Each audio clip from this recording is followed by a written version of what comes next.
الفل على كل الناس الجميلة اللي شغالة الشغلانة بتاعتنا دي. طبعا انا بالنسبة لي الشغلانة دي يعني انا مش شايف نفسي فيها قوي، لكن في خلال الفترة اللي فاتت دي كل الناس عمالة تشتم في الشغلانة، فحبيت ان انا اقول الفيديو ده وانا هيكون خارج بقى نطاق التعليم ومش عارف ايه والكلام اللي هو انتوا عارفينه ده كله، ان نعيب زماننا ولا عيب فينا. بمعنى ايه؟ النهارده انا هبداها من فوق خالص، من صاحب الشركة. لازم صاحب الشركة اولا يبقى عنده استراتيجي واضحة، يبقى فاهم هو عايز يوصل بالشركة بتاعته فين، ويفهم الناس هو عايز يروح فين. المرتب دون مش قصة تحقيق، المرتب ده عشان الناس اللي عندك تعيش حياة كريمة. دي قصة مختلفة خالص عن تحقيق التارجت.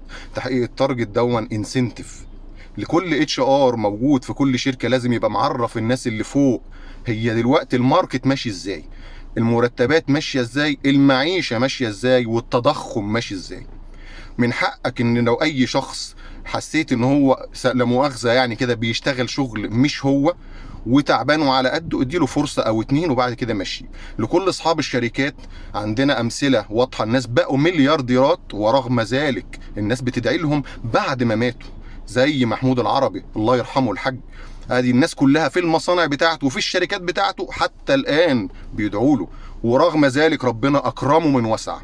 دي حاجة. الحاجة التانية ننزل بعد كده للبيزنس يونت اللي هو فاكر ان هو بيقود ناس، وان اللي تحت الناس اللي تحتيه دولا لازم يتك عليهم، وكل ما هيضغط عليهم هم هيجيبوا اكتر. صدقني ما بتجيش بالضغط، بتيجي بالحب، بتيجي بالود، بتيجي ان كل واحد تديله حقه.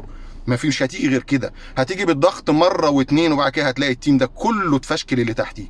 لكل ريجونال مانجر قاعد على المكتب، انا بستأذن حضرتك تبقى في الماركت مع الناس عشان تحس بنبض الناس، تبقى معاهم بايديهم. الديستريكت مانجر وظيفتك مش ان انت تقول للراجل اللي عندك رايح فين وجاي منين وبتروح فين وجاي منين وترسم له خريطه. وظيفتك حضرتك ان انت تديله المساحه انه يفكر ويقدم لك حلول وتناقشوا في الحلول عشان تخلق تحتيك ليدرز، تطلع من عندك ناس كويسه، ناس سويه. مش قصتك ان انت لما وصلت كديستريكت مانجر بقيت يعني خلاص يا ما هنا يا ما هناك، لان القصه مختلفه خالص. الرزق ده بتاع ربنا. بالنسبه للميديكال ريب، ارجو لما تخش للدكتور تهون على المريض اللي جوه اللي بره، انا اسف، تهون على المريض اللي بره في ان انت ما تاخدش وقت طويل قوي، ما تاخدش وقت طويل قوي. خليك كونسايز، خليك عندك ذكاء في ان انت تاخد الوقت اللي انت محتاجه، الا لو الدكتور اداك وقت اكتر. بالنسبه للاسيستنت اللي بره، انا ما اعرفش هم موجودين على الجروب بتاعنا ولا لا، سهلوا على الناس شويه، سهلوا على الناس شويه، لان اللي قدامك دون ده شغله، هو ما بيتدلعش ولا بيهزر، ده شغله.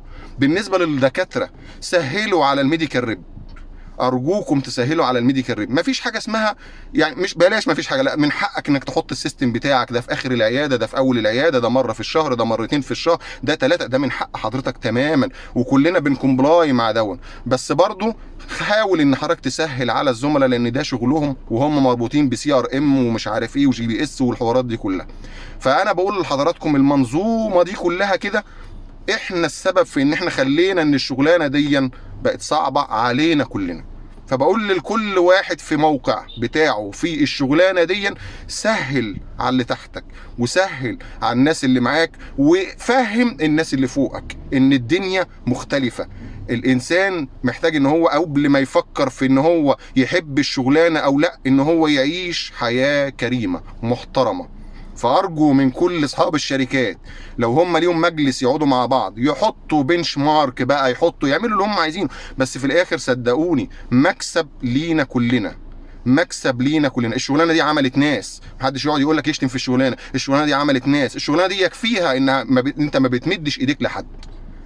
انا ما اعرفش الفيديو طبعا يعني هيبقى غريب شويه، بس انا بقول لحضراتكم ده اللي في داخلي اللي جوايا. احنا الشغلانه كلها زي اي حاجه في الدنيا، هي المشكله عندنا كلنا مش عند واحد بس.